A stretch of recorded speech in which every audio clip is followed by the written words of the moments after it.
And it's annoying because it's a consistent noise. While yes, New York has its noises of also Italy, right? Italy's Italian. Yeah, but they're lively Yeah. noises. No. I'm not done yet. But like yes, you get noises like the ambulance, firefighter, but these are passing noises. Yeah. It's not something that goes in and on for hours. Plus, it's the noise of life. I mean, all life that happens outside, which one gets used. In fact, gives you a rhythm during the day.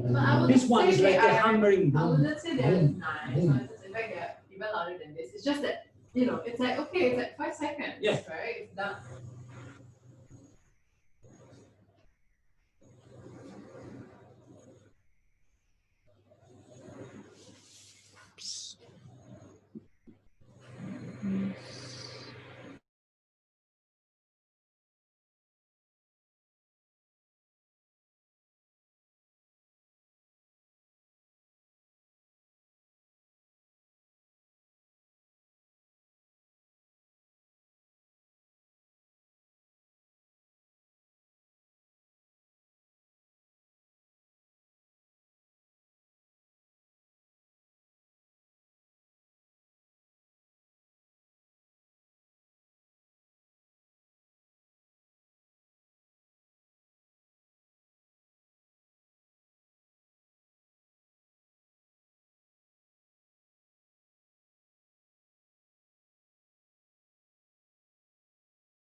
start.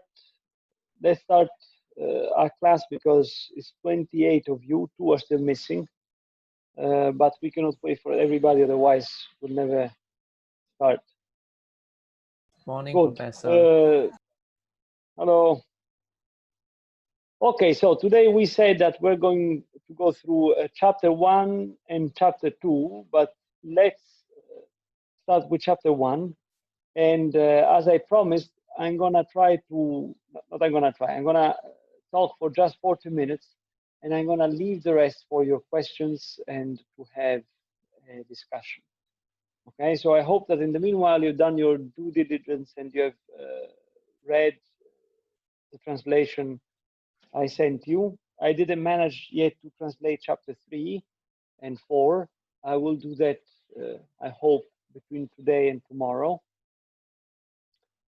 And yeah, and then I'll upload it on eDimension. Okay, so last Tuesday we specified the 3 terms that appear in the title. We specified first of all that this title is not something that Plotinus himself has given to the treatise, but something that Porphyry has given to the treatise. We specified also that this title names the 3 main topics that emerge out of this, or focal points that emerge out of this treatise, namely the power of growth, in Greek physis, the act of vision, theoria, and the one. We did say that the one is no thing, and we added that that's the most we can say about the one so far. We did touch on the meaning of physis, specifying that we translate it as power of growth in order to avoid any ambiguity and any confusion whereby we would think of this term physis as nature. Nature understood in the modern way, we said, means the ensemble of physical laws mathematically organized, which is something the ancients did not have in mind. So we did say that we translate thesis with power of growth because of that.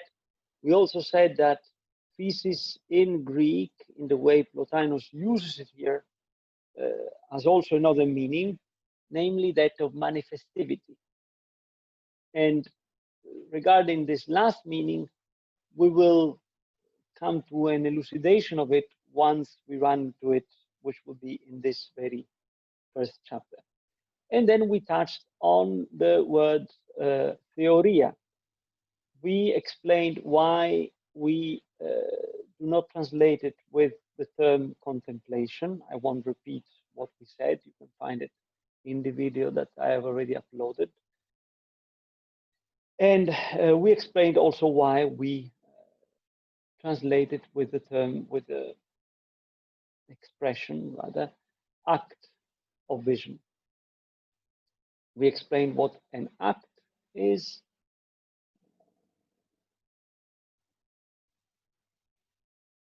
how this term is an attempt at translating the Greek energia, which properly translated should sound like being at work. And at some of your requests, we specified even further why we use the word vision in this expression. And it has to do with the fact that theoria in Greek refers to a certain way of seeing whereby a totality is embraced in the gaze.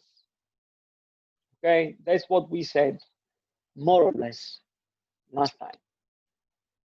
As I said, as for the details, don't even ask me now or later to repeat what we said. Just go watch the video carefully.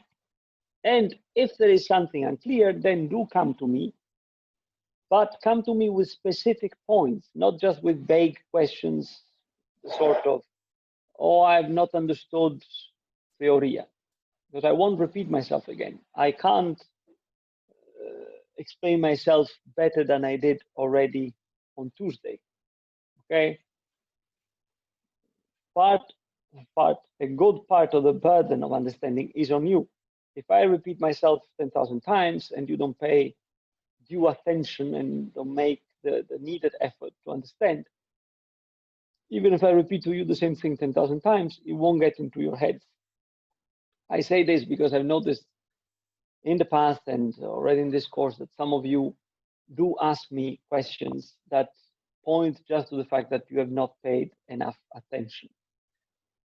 So this being said, let's go now to chapter 1. Now, chapter 1 is something that you don't find talked about in the thematic analysis of each unit that I uploaded on eDimension. Moreover, that thematic analysis, or that analysis of each thematic unit is not yet complete and is just in the form of a first draft. However, in that draft, be as it may, chapter 1 is completely absent. Why is that? Well, because chapter 1 does not represent a unit. Chapter 1 is a sort of provocative introduction to the treatise on the one hand, and on the other it anticipates what the main thesis of the treatise is going to be. Why provocative introduction? Why the adjective provocative? Well, because if you read not even too carefully, just to pay attention to what Plotinus says in the very first part of this introduction, it is immediately evident that Plotinus understands what he's about to say as a sort of challenge to a commonly held understanding. or belief. What is this commonly held belief? That theoria, the act of vision, belongs only to living things which are provided with logos. What in Greek he calls elloga zoa. Living things, zoa is connected to zoe, life. So the living things, the things that live, that are in logos, elloga, en logo. And which are these living things that are in logos? Notice the expression, by the way, not that have logos. Literally. Sorry, Professor, is law or love? Logos, not Oh, love. sorry. Logos. Oh, sorry. Okay, thanks. Which are these living things that live in logos, whose life unfolds in logos? The gods and the human beings. The commonly held opinion has it that only these living things have the act of vision.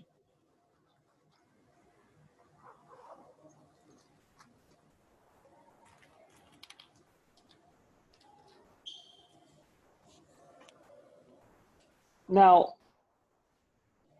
Plotinus holds a different view.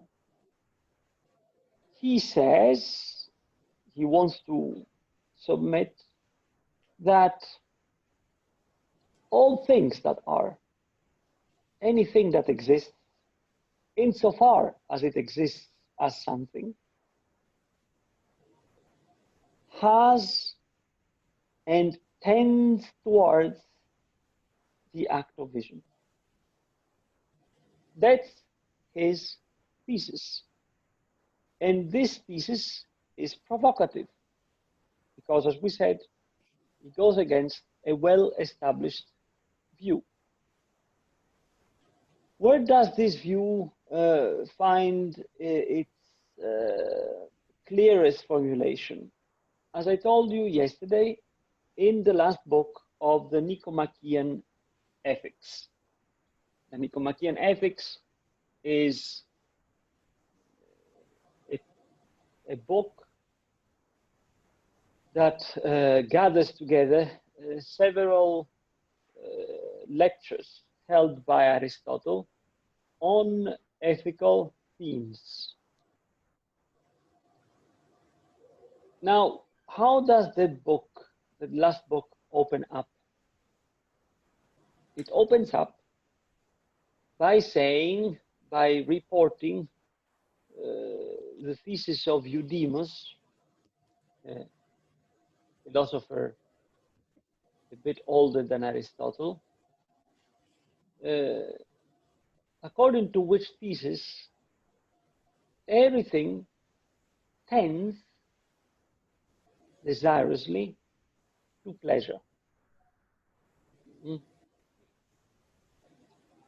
Panda effiete idonis. Everything tends desirously, effiete idonis, to pleasure. Aristotle, in that book, first asks what pleasure is, and he says that pleasure is not the good in itself, but pleasure is some kind of accomplishment. In fact, pleasure is the reaching of the state of accomplishment. And being the reaching of the state of accomplishment, pleasure is perfect. It's in need of no further accomplishment. Then he goes ahead saying that according to the kind of being, kind of entity, there are different kinds of pleasure, hence different kinds of accomplishment. What is the accomplishment of the sparrow is not the accomplishment of the human being. Hence, what is the pleasure of the sparrow is not the pleasure of the human being.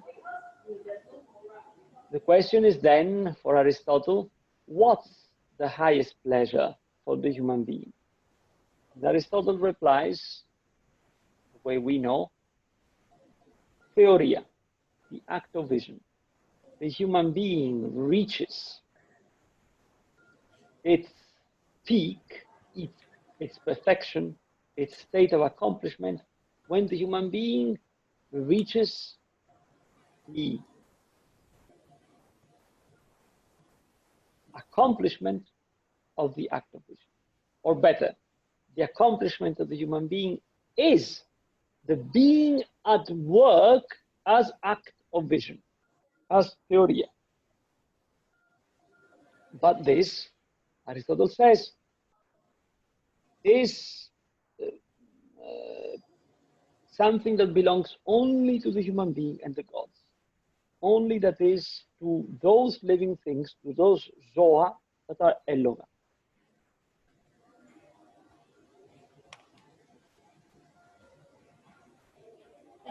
Plotinus, as we said, sustains instead that everything, insofar as it is,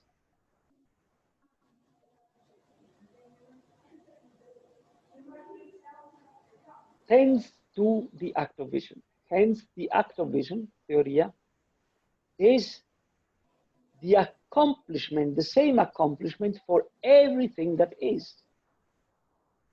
Okay? Now, let's look at the verb that both Aristotle and Plotinus use. Ephiemi, which I've translated with tending desirously, tending through desire. Ephieme in Greek means to go towards something. And hence to go towards something because this something arouses in us desire.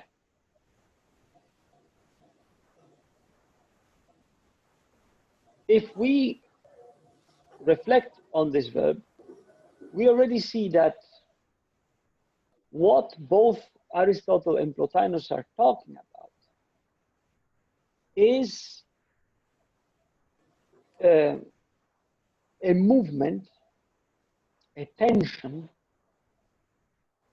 that as such constitutes everything that is. Everything that is exists as a tension towards. And when this towards is reached, when the, let's call it, object of this towards is reached, it's not that the movement stops, but the movement becomes a being at work fully around that thing that has been reached, that state that has been reached. That's already an important thing to keep in mind. Sorry, Prof. Just now the word you mentioned is towards, right? Towards, yeah, towards. Oh, okay. All right.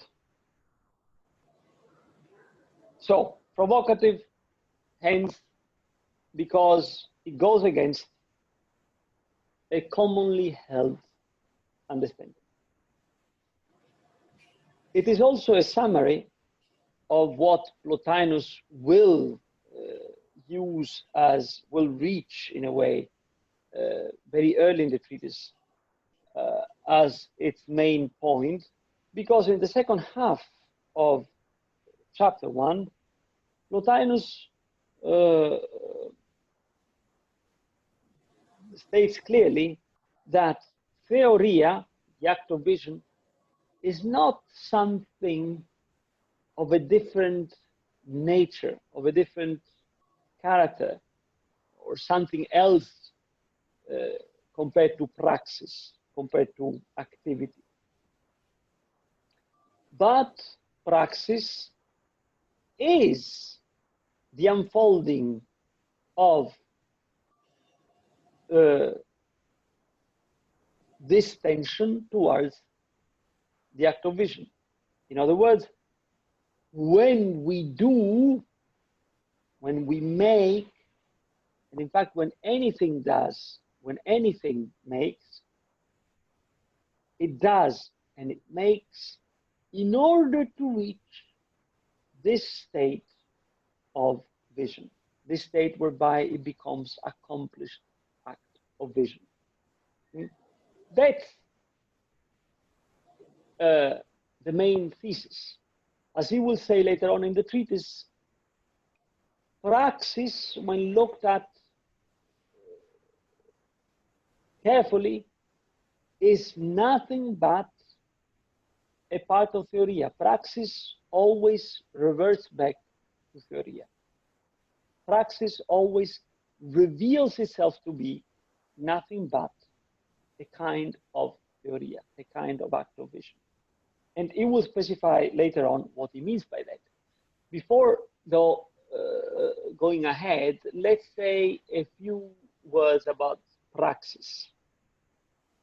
This is a word that, as such, praxis has become part of the English vocabulary as well, and in fact of the vocabulary of many vernacular languages.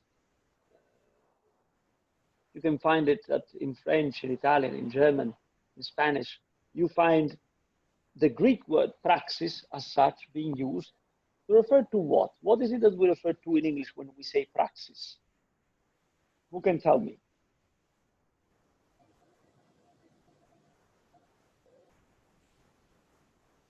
Have you ever used this word in English? Is it practice? It's not exactly practice. Practice comes from praxis. But what is a praxis in English? For example, if I say in English, with the government of Boris Johnson, a new political praxis is being established. I read this a few days ago in The Guardian. What does it mean, a new political praxis? Not practice. Does it mean a protocol? A new kind a sort of protocol, a way of doing things. And a way of doing things in order to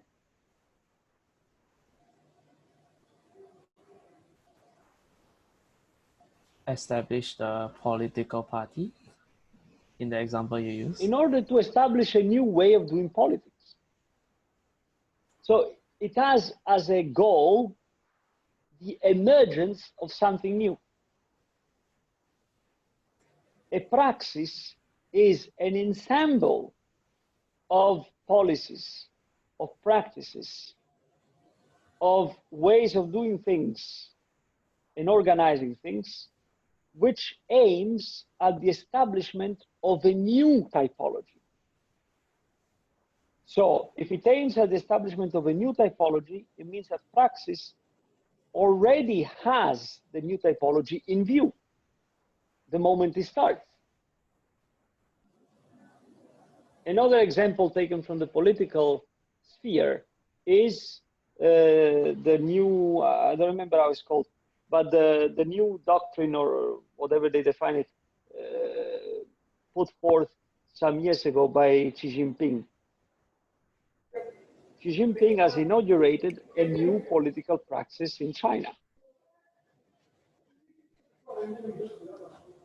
It means that Xi Jinping has put together a new way of protocolling procedures But it's not just a new way of protocoling procedures.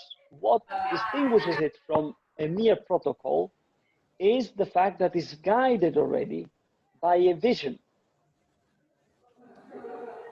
And here the word vision pops up.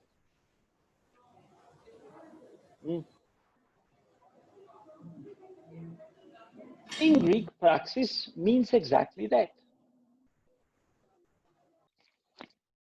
The doing that, in a way, already sees. And if you think of it, I mean, what I'm saying is ultimately an obvious thing. Whenever the human being really does something, makes something, he does what he does or makes what he makes in view of having already in view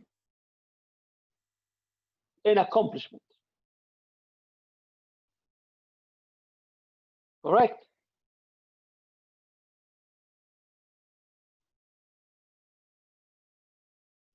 Now,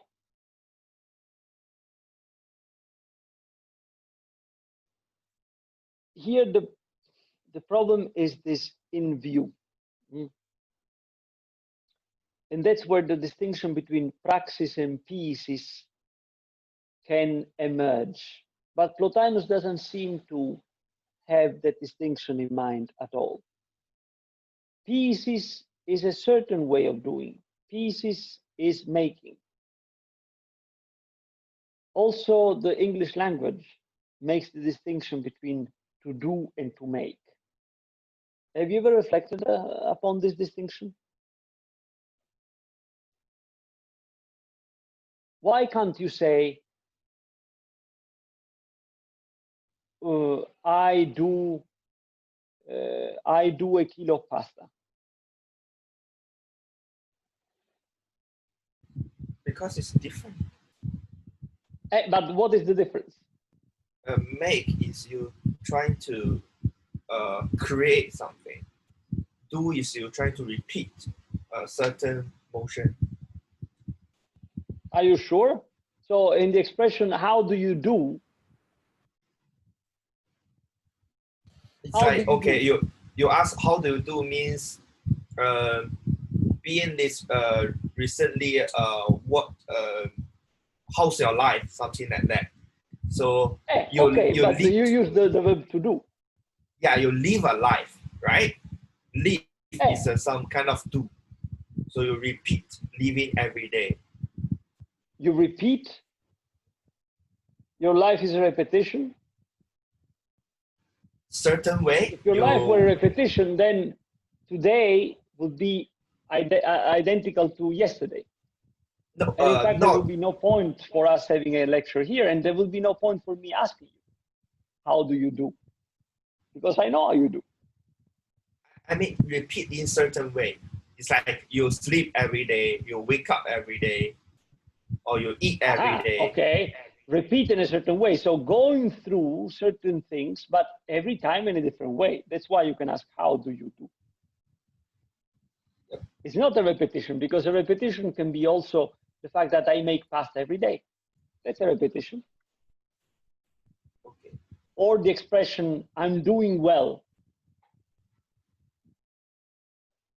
which means I am in a good state. But the verb used is the verb to do. In German, there is also the same distinction between tun and machen. So tun means to do. Machen means to make. In Greek, there is sort of the same distinction, whereby the Greeks would say that politics is one of the practica, whereas, I don't know, clay modeling is one of the poetica. Where does the distinction between doing and making, between praxis and pieces, precisely lay? Can you tell me?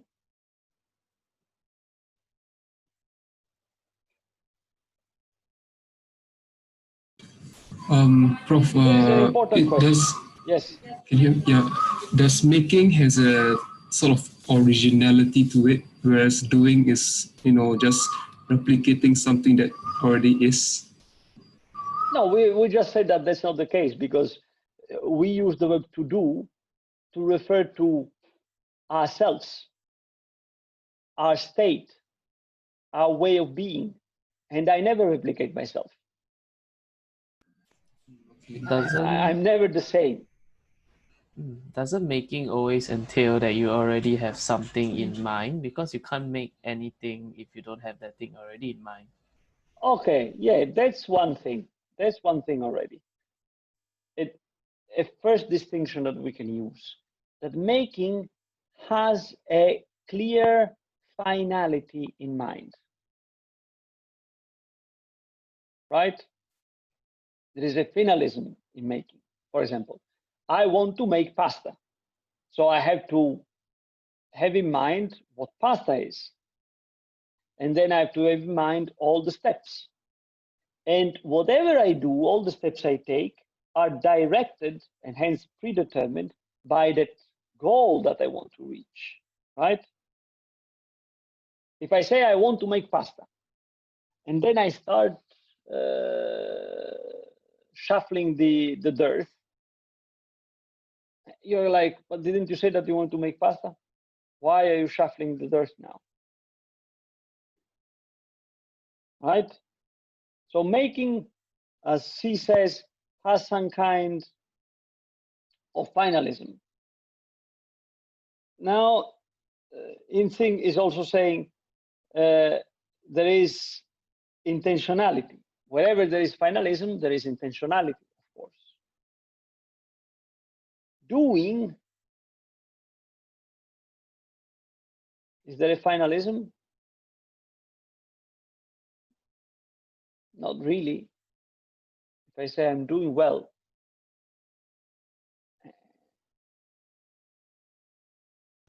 I guess an insidious example would be I'm doing work. I'm doing work, yes. But then one could have as his work, as the Greeks would say, politics. And what is the finalism of politics?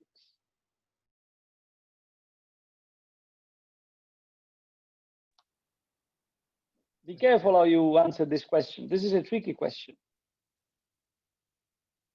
Not something like a better city state? Say again? Like a better city state? Or better? A better city state, but it means that I know what a good city is. So the politician, the true politician, the one who does politics, is moving towards something that he already knows and that is already there in a way. He's not making it.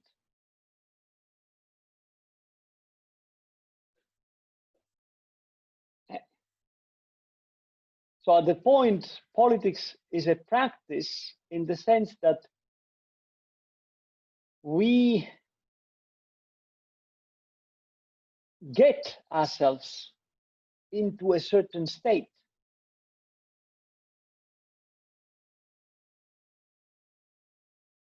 That's why politics is different from governance, with which in our mind inadvertently is confused.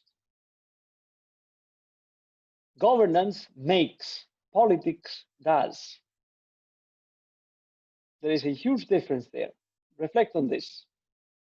In any case, Plotinus, to go back to the text, doesn't seem to distinguish between doing and making, between, in Greek, praxis and pieces. He conflates the two terms.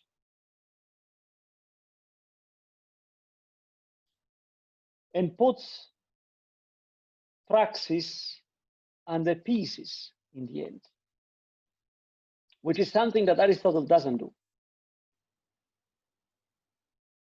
Zachary says, maybe the objective of praxis is in the action itself instead of the outcome.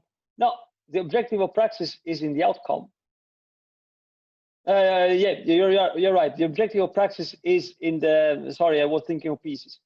Zachary says, the objective of practice is in the action itself instead of the outcome. Yes, praxis is the unfolding of the action itself. And when the action is centered in such a way as to be perfect, accomplished, then praxis is truly praxis. What we said on Tuesday, Aristotle makes the example of vision, orasis. Orasis. In Greek, there is a distinction between opsis and orasis. Opsis is when the eye still doesn't see. When imagine the eye in the dark. In the dark, the eye doesn't see anything, right? So it's sort of just the ability to see, but it doesn't see anything. The moment light comes out, the eye immediately this power that is the eye becomes fixed in a vision, gets fixed in a vision. And being fixed in a vision is not that it stops working. It keeps working. It is at work in that moment, but it is at work in its accomplishment. So praxis, as Zachary says, is the action in itself as already accomplished, not looking at something outside of itself. Okay?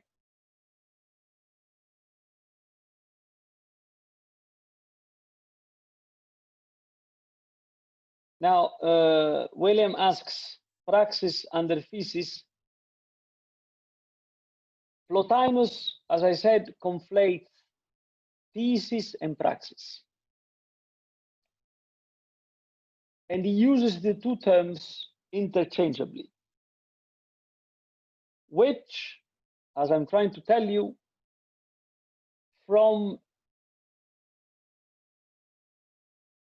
a philosophical point of view, that is to say, if we want to look at the problem clearly, represents a minus. And for sure, it represents, how shall I say? It seems as if Plotinus has not grasped an important distinction that Aristotle makes. And that is a distinction, by the way, that, as I'm trying to tell you, is present in many languages, also in English or in German, and which makes us touch something important. There is a kind of being at work that finds its end in itself. There is a kind of being at work that has its end outside. Now, the former is what in Greek Aristotle calls praxis. The latter is what in Greek is called thesis. The former, praxis, in English can be translated with doing. The latter in English can be translated with making. Okay? That's the thing. That's what can be said about this first chapter. So to sum things up, and then I stop. First, the presentation, the putting forth of a provocative thesis. A provocative thesis that must be read against what Aristotle says in the last book of the Nicomachean Ethics. Now, I have not given you that book, but since it's not too long, we're talking about 20 pages, I would suggest you to read it. If you want, I can look it up and put it online. So, provocative thesis, to be read against what Aristotle says in the Nicomachean Ethics. The second part of chapter 1 puts forth the kernel of Plotinus's thesis that is going to be unfolded in the rest of the treatise, namely that the act of vision is not something different from praxis, from activity, but activity is nothing but a form of the act of vision. Any activity is nothing but a form of the act of vision, a species, a subspecies of the act of vision. About the term that Plotinus uses, praxis, we have noticed something important, namely that under this term, Plotinus conflates two different things, two things that already Aristotle had distinguished, namely praxis, doing, and making, pieces. And we've tried in these past few minutes to clarify what's the difference between doing and making. The difference, one of the differences, rests on the fact that doing refers to an action, as Zachary said, that has its end in itself.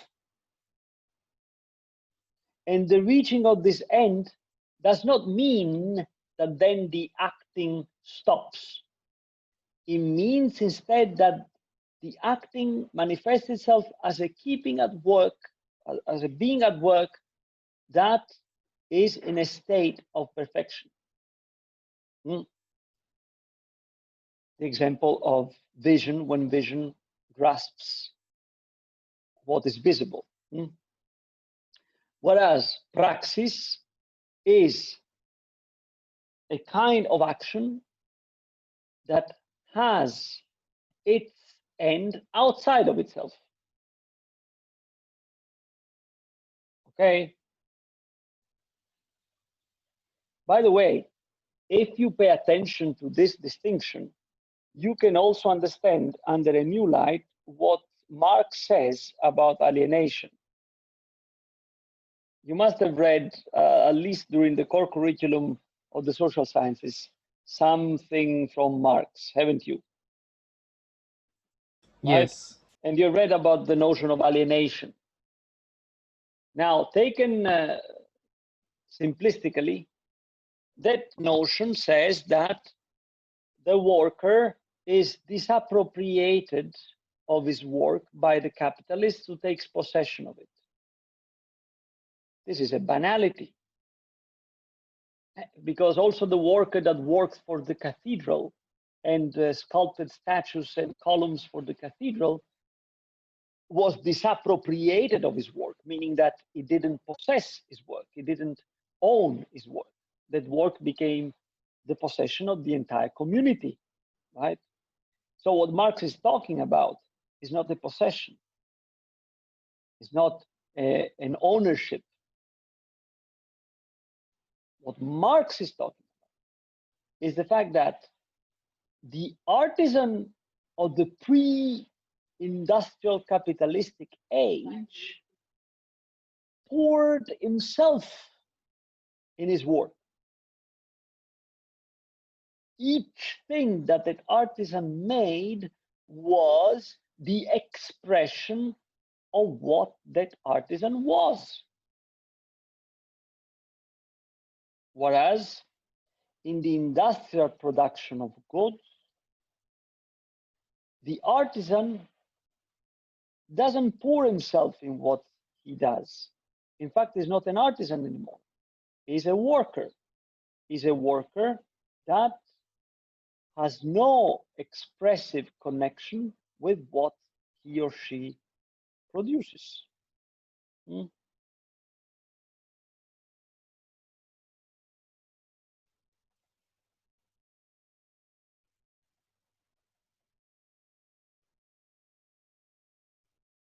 And this is a kind of production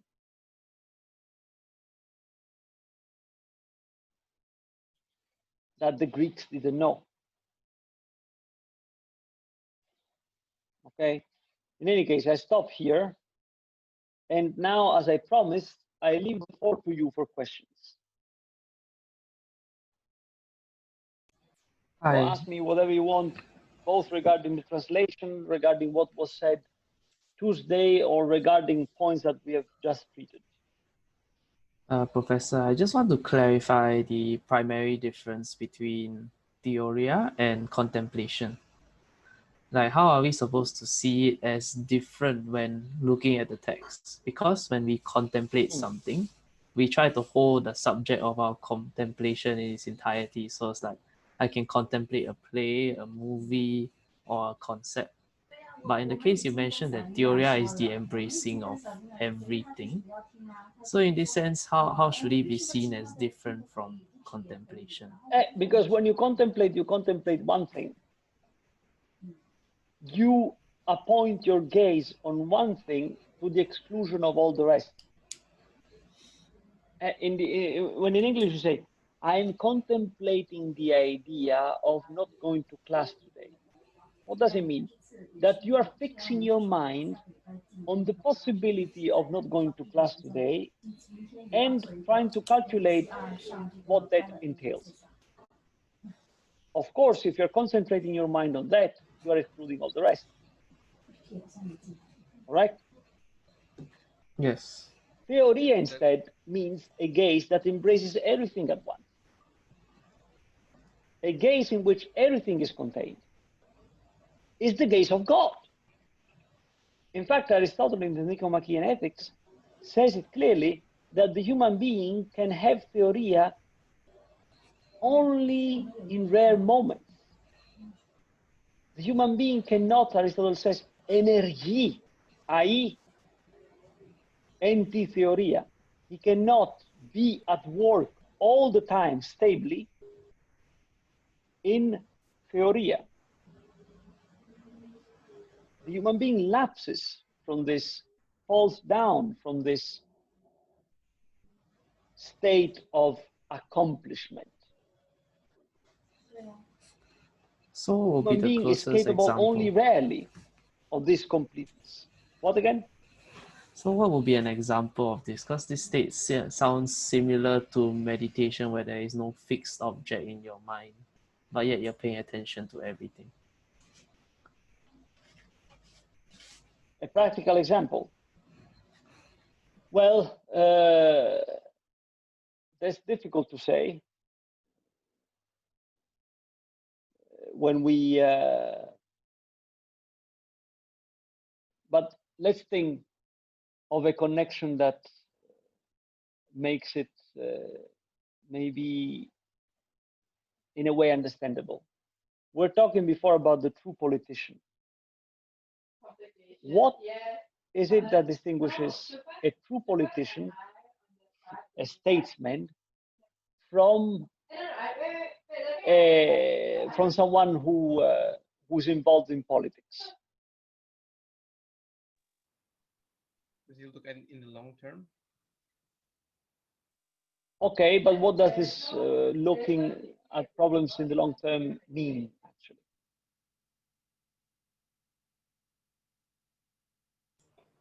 Is it something like you have an ideal or like a destination in mind that you want to transform your country to? That's the poor way of understanding vision. In English, there is an expression for that. But unfortunately, since it has been reduced to an idiotic slogan, it has lost its force.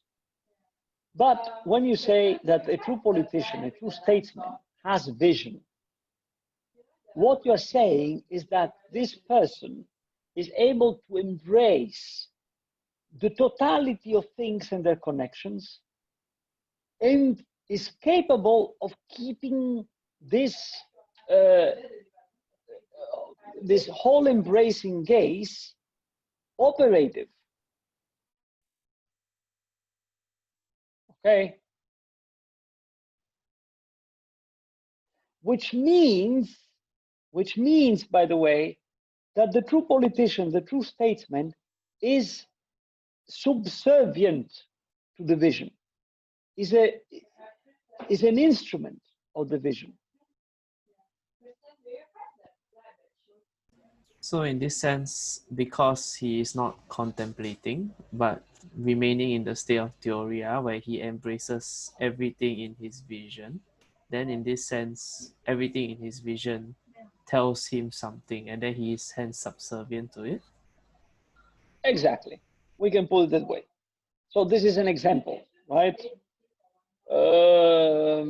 Or for Aristotle, the one who should live more constantly at the state of theoria is the philosopher.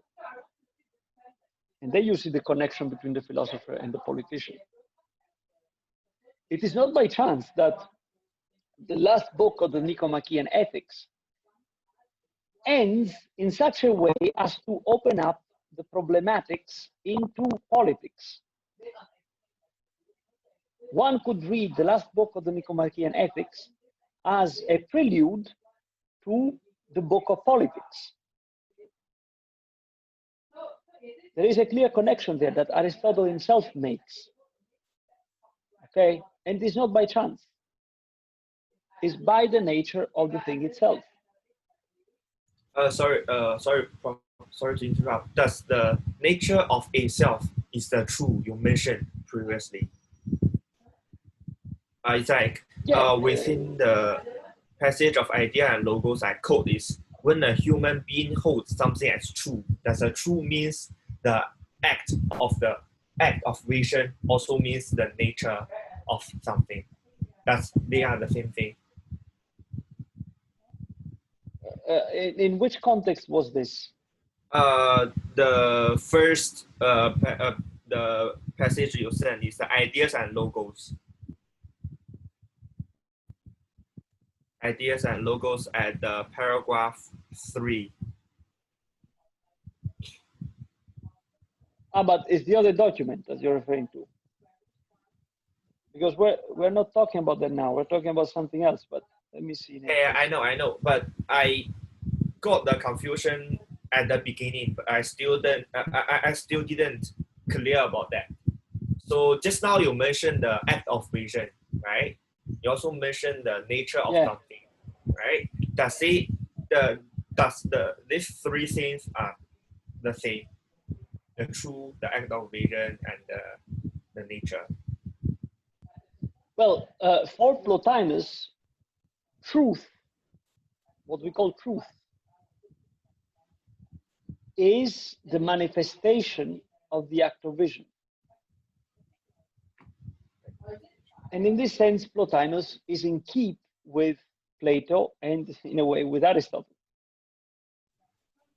Hence, what is truth for Plotinus is the fixity of what appears or what manifests itself in the act of vision. Okay. Now, nature, it depends on how you use this term. That's why I'm saying that I was asking you for the context.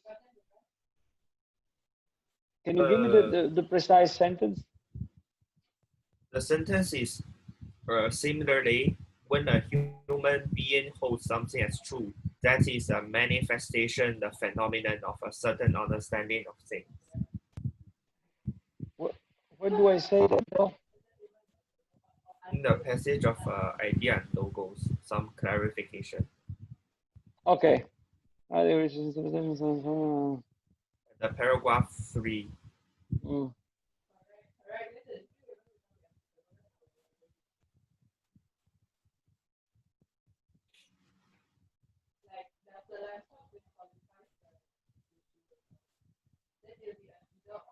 Or paragraph 2.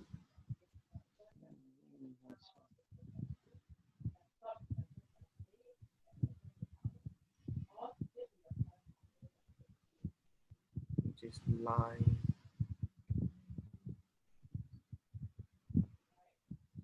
Line number 9. Yeah.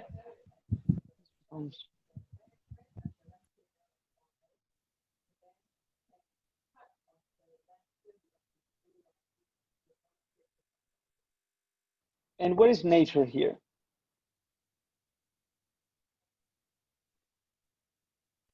It doesn't mention nature here. Right? Nature, you just mentioned nature. The nature of a thing, nature of a being. Yeah, but in that sense, I use nature in the way in which it is most commonly used, as I say, the character of a thing.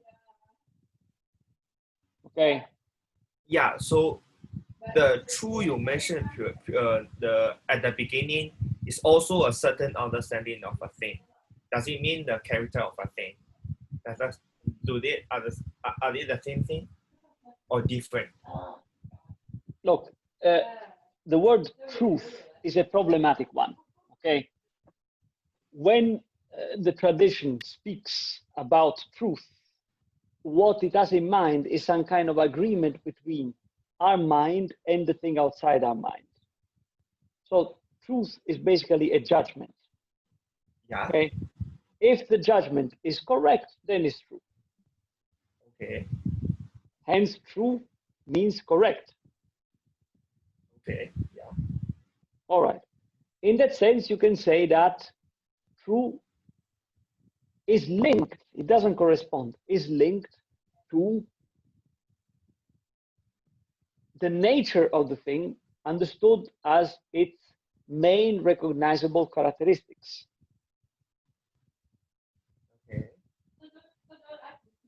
Truth doesn't correspond to it, but is linked to it. Oh, that's the only relationship between them. Yeah. Oh, Truth okay. is the relationship between my mind and the nature of the thing that I recognize, and which I formulate in a correct statement. That's truth, the correct statement, according to the tradition. According to the way in which, in the tradition, the word truth has been understood from a certain moment on, which is not wrong.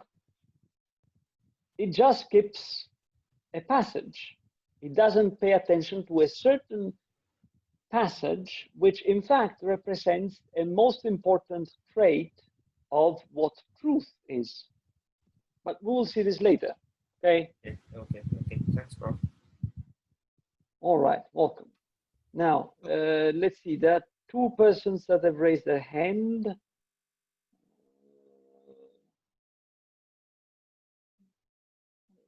How do I see who was raised? Cheryl and William. So let's start from Cheryl, and then we go to William.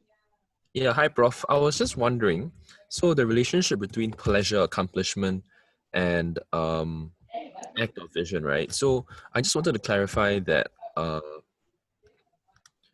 that pleasure is like the highest accomplishment for a living thing, which is engaged in the act of vision. Is that a correct understanding of it? No, it's not correct. What I was saying is that Aristotle starts the last book of the Nicomachean Ethics by referring to a hypothesis put forth by a philosopher that preceded him. The name of this philosopher was Eudemus. What does Eudemus say? Eudemus says that the end, the goal of all things is pleasure. So everything tends to pleasure. Hence, pleasure is the highest thing. Aristotle says, no, pleasure is not the highest thing because pleasure is not the good in itself. It's not the ultimate goal in itself. What is pleasure, though? Pleasure for Aristotle is an accomplishment. Whenever something reaches its accomplishment, that something is in pleasure. Okay? So, for example, what is the highest pleasure for a bird? Singing, let's say. Okay? When a bird can sing and fly, that bird is in a state of accomplishment. Hence, that bird is in pleasure.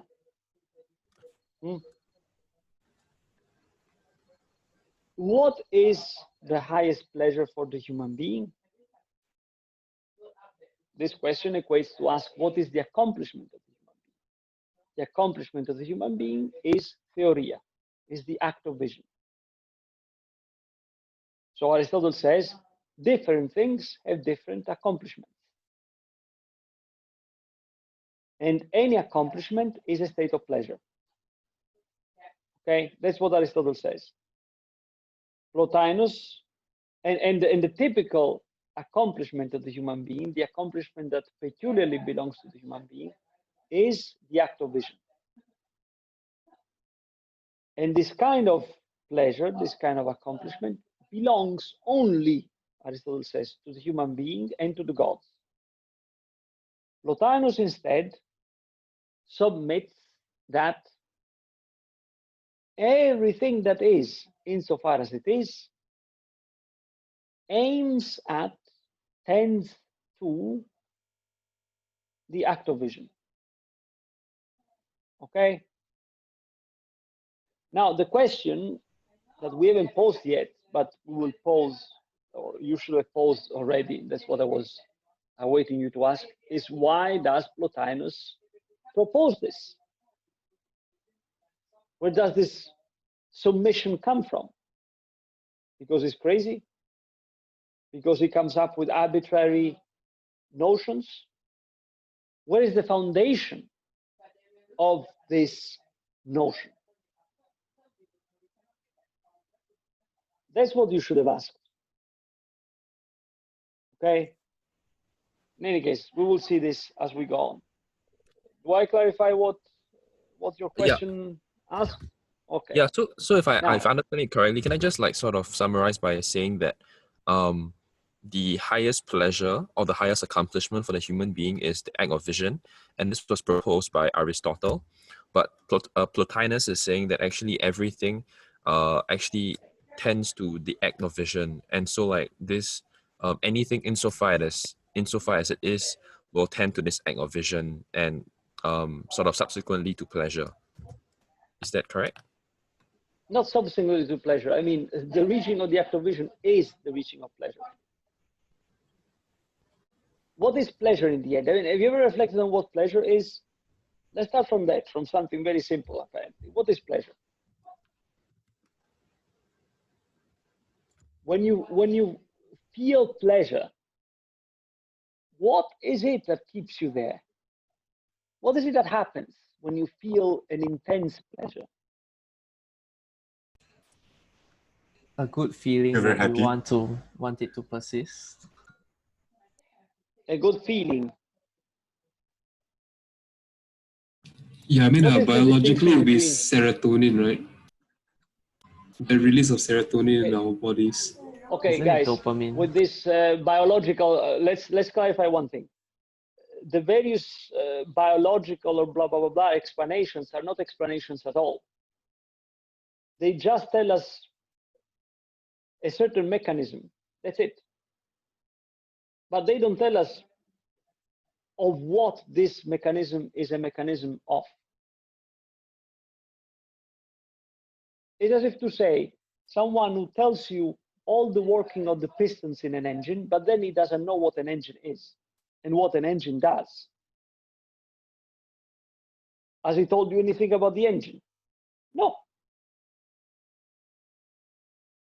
So if you say serotonin, okay, so thank you very much. But what is pleasure?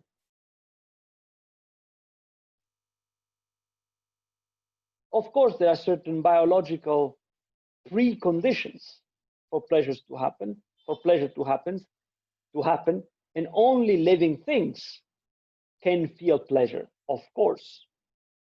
This is the discovery of hot water. The point is, what is pleasure?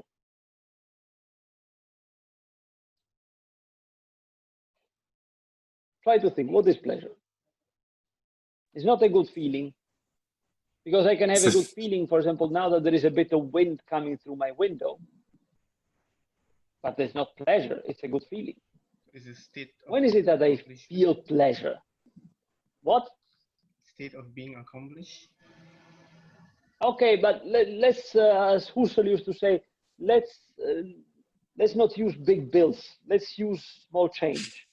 Give me an example of something, of a situation in which you have been at pleasure. I mean, when When you I eat finish, something really good, right? It's like you get pleasure, and then you keep going at it. Yeah, but an example. I think an example could be I do something and that thing gives me pleasure, but that pleasure only comes from me doing.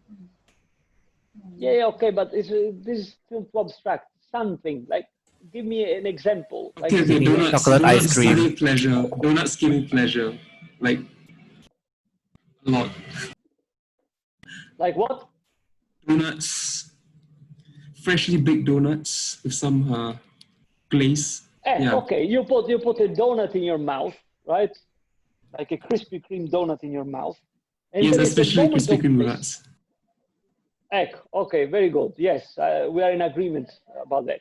You put an original glazed Krispy Kreme donut in your mouth, and there is that moment of perfection in which you close your eyes and you forget about everything.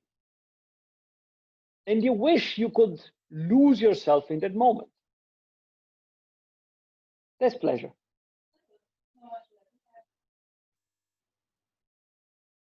Eating is, I mean, when you eat good stuff or you drink good stuff, it's one of the moments in which we can experience this totalizing pleasure. Sex is another such thing. Or, as Aristotle would say, if we go to the proper of the human being, when we understand something for the first time, that's a moment of pleasure. The understanding of a new idea, when you really say, oh, I get it now. And you are for a moment lost in that new understanding. Lost meaning that you are captured in the new understanding. That's pleasure. Or when you see something extremely beautiful, and for a moment you're frozen there in front of that beauty. That's pleasure. But the pleasure is different, right? These two kind of pleasure. Of course, it's different kinds of pleasure. That's why Aristotle says that, for example, sexual or carnal pleasure coming from food or blah, blah, blah, blah, is something that in a way is not proper to the human being, because also the animals have it. Okay. There, I disagree with Aristotle on that, but let's say that Aristotle is right, because I don't think that animals are capable of sexual pleasure or of food pleasure. Okay, I don't think so. But let's say that is right. What is sure, though, is that theoretical pleasure, that is, say, the pleasure of understanding things, the pleasure of appreciating an idea, the pleasure of appreciating something beautiful, that's typical of the human being. In that moment, if you pay attention, what happens in that moment? You are as if taken away from the unfolding of time, from the running of time, in a moment of bliss that is outside of time. And if that moment is true, if that moment is authentic, if that moment is real, what happens is that whatever comes after will never be the same. That moment represents a disruption in whatever was going on before, right? So that's pleasure. Now, the interesting thing about this phenomenon is that the moment it happens is complete, it's whole.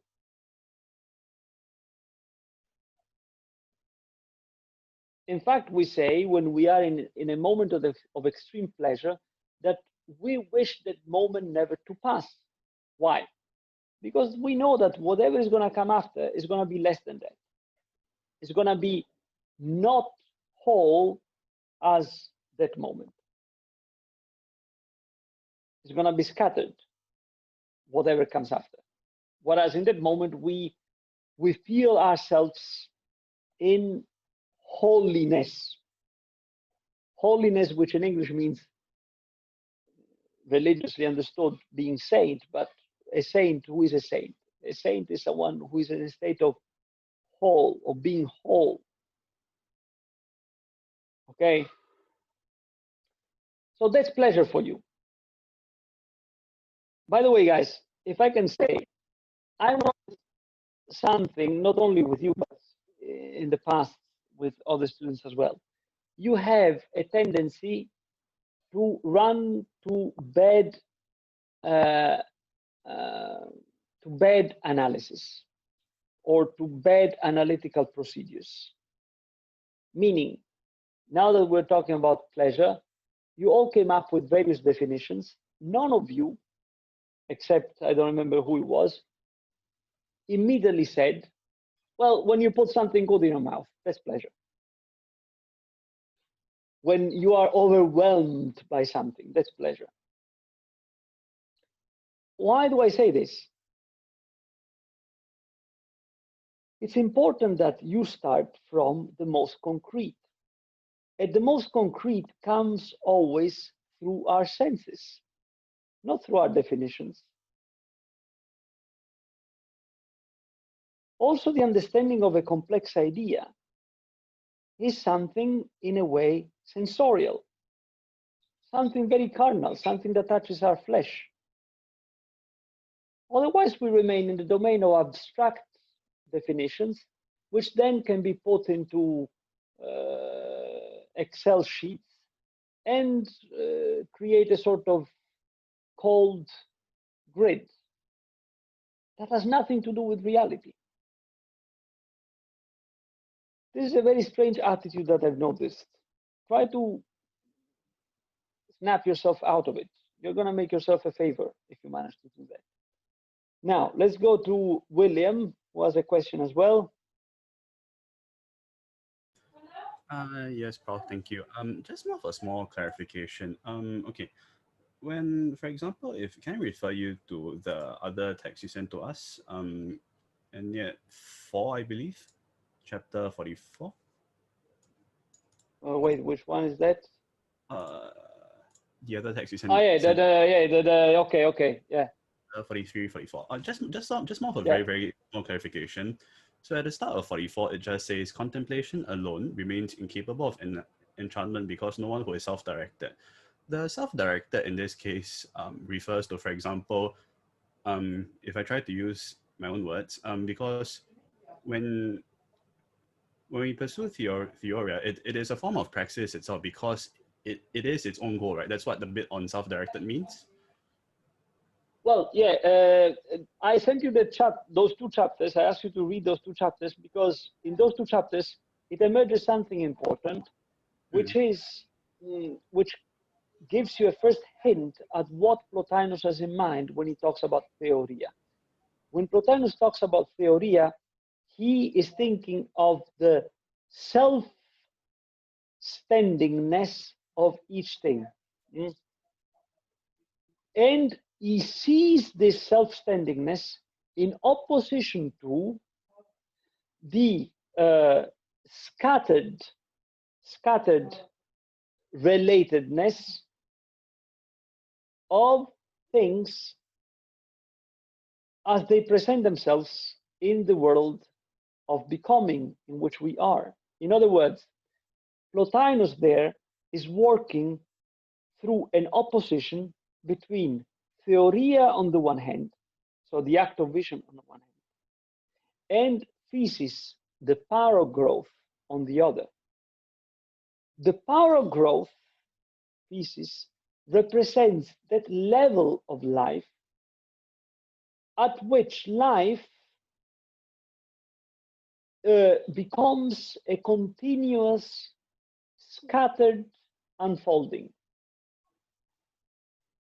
Theoria, the act of vision, instead, represents the other pole of life, at which life goes back and keeps itself up into the primeval unity it comes from.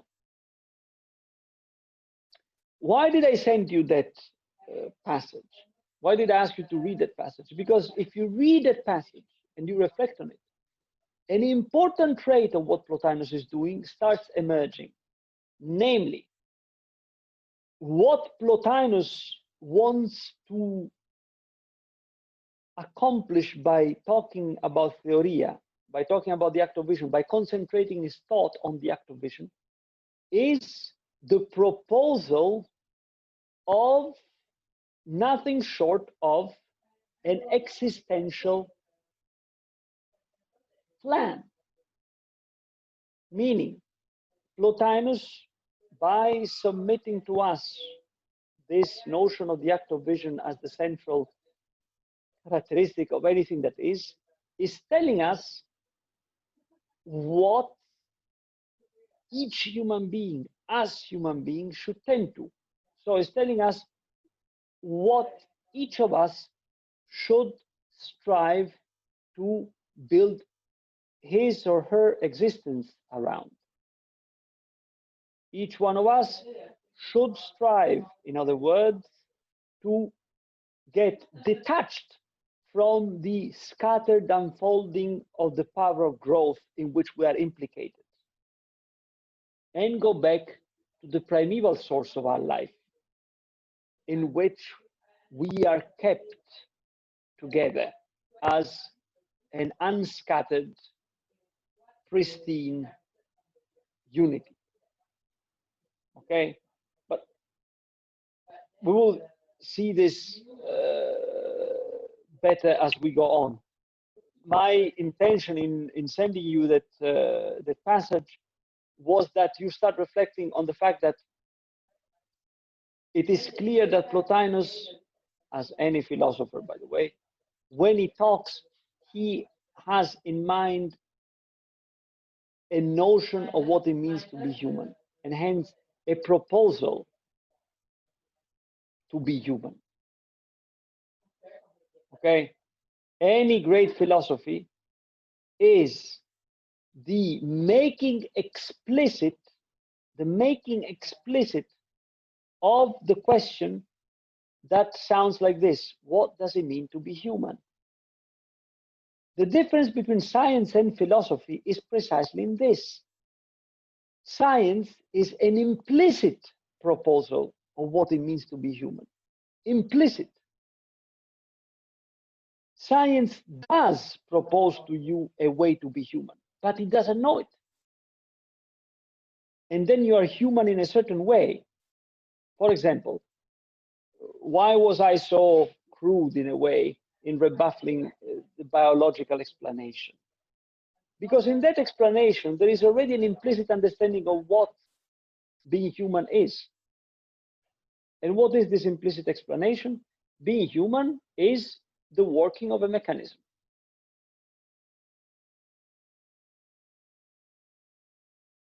If you follow this consistently, you reach certain dreadful conclusions that lead you to Auschwitz directly. Lead you to Auschwitz and to Pol Pot and to all the horrors of the 20th century. The Anglo-Saxon culture that thinks itself to be the liberator from the tyrannies of the 20th century is the same, is another face of the same coin, of the same, how you call it? Yeah, coin. Now, does science know that they reduce the human being to a mechanism? And that in what they say there is a proposal regarding what it means to be human? No, it doesn't. It's implicit, but it is there. Whereas philosophy does know that whatever we utter is an understanding of what it means to be human. So the work of philosophy is to make this understanding explicit, to problematize it, to put it to the test. To the test of what? To the test of logos, to the test of discussion. That's why Heidegger could say, and in this case we should really say, God bless his soul. That's why Heidegger could say, science doesn't think. What does thinking mean? Thinking means, first and foremost, to always interrogate the sense of what we do. Whatever we do is already captured in a sense. The work of thinking is interrogating this sense. Science does something, but science cannot interrogate the sense of what it does. And if science has to work as science, it must not interrogate the sense of what it does. Because the moment science starts interrogating the sense of what it does, it stops being science and becomes philosophy. To give you an example, what is it that science does? Let's say that science writes. Science is writing. When I write, if I start wondering what it means to write, do I keep writing? If I start thinking about each letter I draw, do I keep writing? No. I stop writing. So my operation stops. Correct?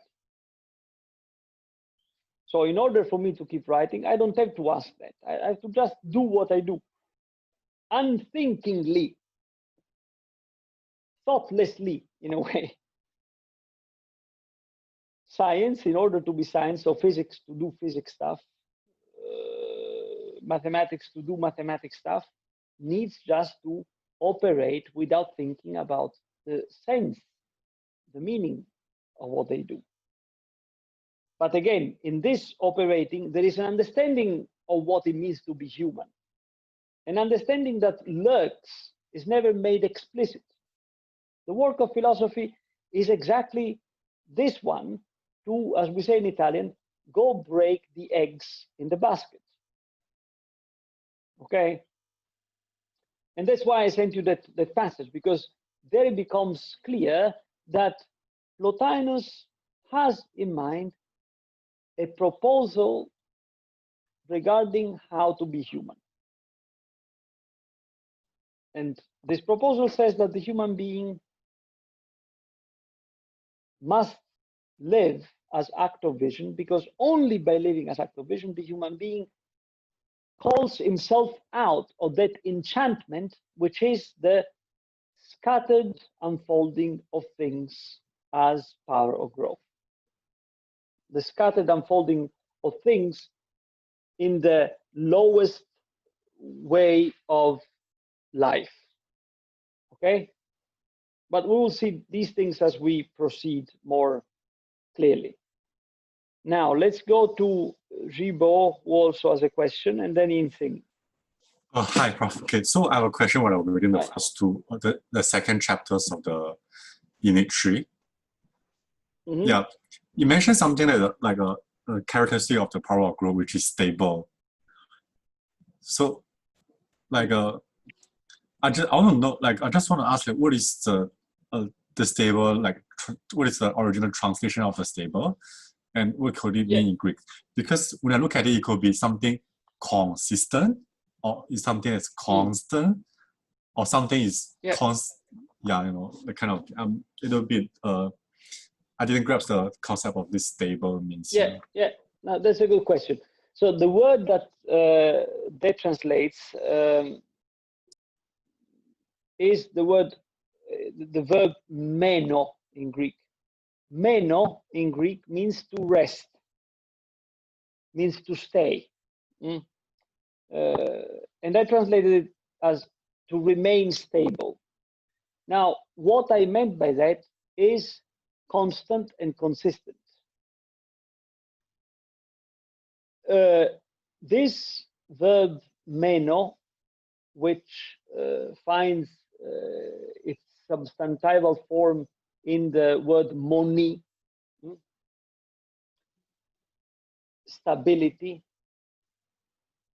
or consistency or constancy, doesn't have to be thought in opposition to dynamism. Something can be stable and at the same time move. There is a motion that is stable. Think of the motion of the planet. They move and yet they're stable. It's a rotation around the same, right? So that's what that stability points to. A being at work that rotates stably around itself, okay? As opposed instead to a motion that is projected outward and that then becomes what I called before the scattered unfolding. Okay? Does this clarify? Oh, yes. Because when I read it, I think it's to a very similar term, Tao by Lao Tzu, which means that something is also, describes something also as a stable, reliable source of energy that cannot be perceived, cannot be seen. Yeah, I think that's interesting. Maybe. Yeah, I think the two Greek might have something similar. Okay, good. That's a good suggestion. I think Yun Qing also has a question. Yeah. Let's go to Yun Qing. Hello, Yun Qing. Yun Qing, you're muted. Okay, hello. Hello.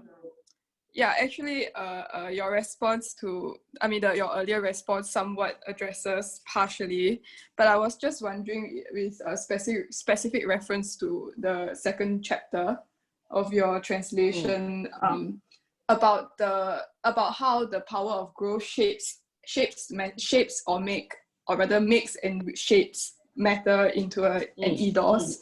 The first point of clarification is the subsequent line that talks about since neither the wax modelers nor those who shape figurines, looking at whom they thought that the making of the power of growth is of such a kind, can make colors without bringing them upon the things that they make from elsewhere. What is the colors supposed to refer to? Well, it's referring simply to the fact that colors cannot be made by wrenching or pushing. So basically, Plotinus is saying we should eliminate from our understanding of the making of typical of the power of growth any notion that rests on the idea of some kind of mechanical working. Wrenching, pushing, thrusting, these are all mechanical in the sense that is a making that rests on the pressure exercised by a mass on another mass, correct?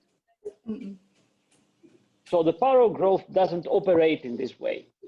And then Plotinus adds, given the fact that people who have thought that the power of growth operates in this way base themselves on an analogy with the working of artisans, of manual workers, then I could tell them that, well, even the manual worker, when he makes a figurine, okay, he pushes the clay with his fingers in order to make a model, right? But then when it comes to colors, it's not that he makes colors because he pushes something. Colors are there. So how do we think of them then? What kind of making allows colors to come to light?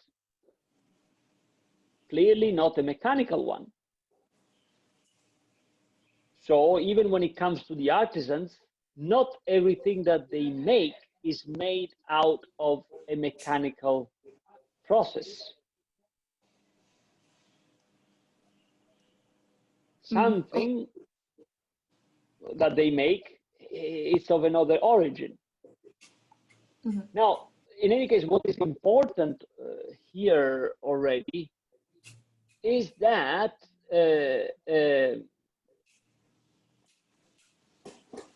he, Plotinus, understands the power of growth as a maker.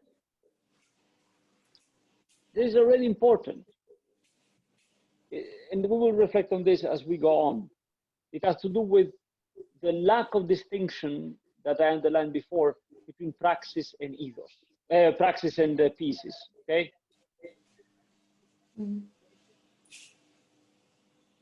Any other question? No?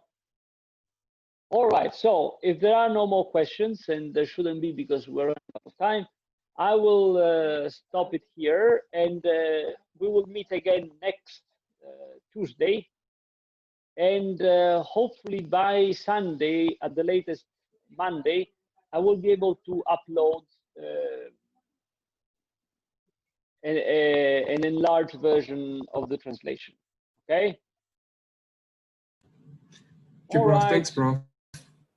Thank you, you. Professor. Take care. Bye-bye. Thank you. Bye. Take care. See you Bye. next Tuesday. See you next week. Bye. Bye-bye. Bye.